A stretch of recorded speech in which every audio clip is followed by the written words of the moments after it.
Here's my audience. Hi, my name is Carlene Lands, and this is my demonstration speech about Native American powwows. It is important to recognize and appreciate Indigenous culture and history. Their history is the history of our country, and their customs and traditions should be wider known and recognized in America. Especially when you consider holidays like Thanksgiving coming up, which is heavily involving Native American history, yet most Native Americans do not celebrate Thanksgiving. Well, what celebration is there for us to recognize Native Americans? Well, I'm here to tell you about these annual events called powwows. Powwows are a gathering for the indigenous communities to socialize, dance, sing, and honor their ancestors. They are very traditional events with a lot of respect for ancient customs. Some powwows can last a day, others can last a week, and they often involve dance competitions as well.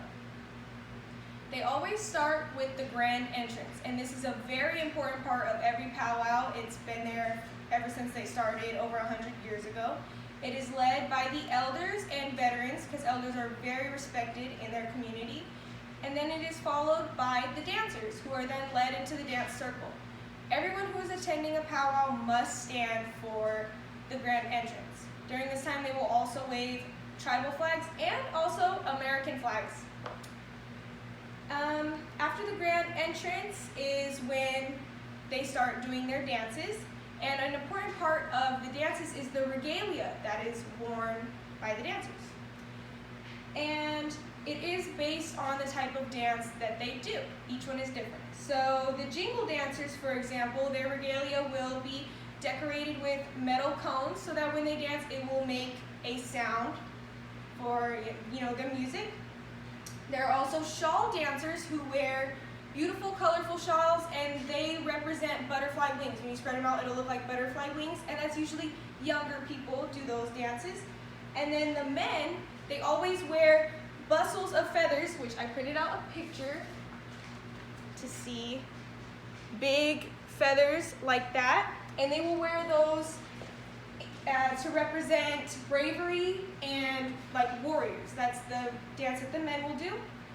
And then another dance that depends on age and gender is for the older women in the tribes. They will do very slow and calm dances, while again the men will do very fast-paced, high-energy dances. And I recommend you look up a video of them doing it because it is it's very special to see all the colors in the movements. It's great.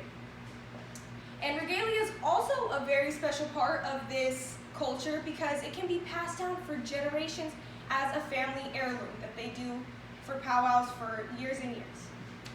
And powwows have technically been around for centuries, these gatherings.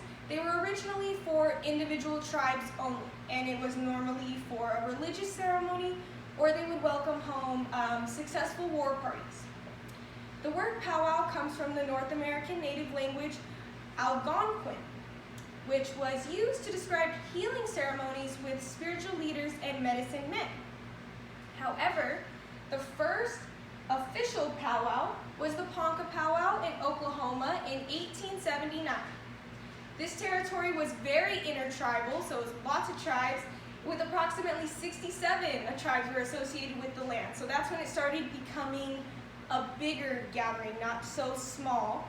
And today, actually, powwows most of them are open for the public. So even if you're not part of that community or you're not Native American, you are welcome to come as long as you know the proper etiquette and the respect that they want you to have. And it's a good thing to go and see what a wonderful culture the indigenous people have of this country, and just enjoy the celebration of Native American culture.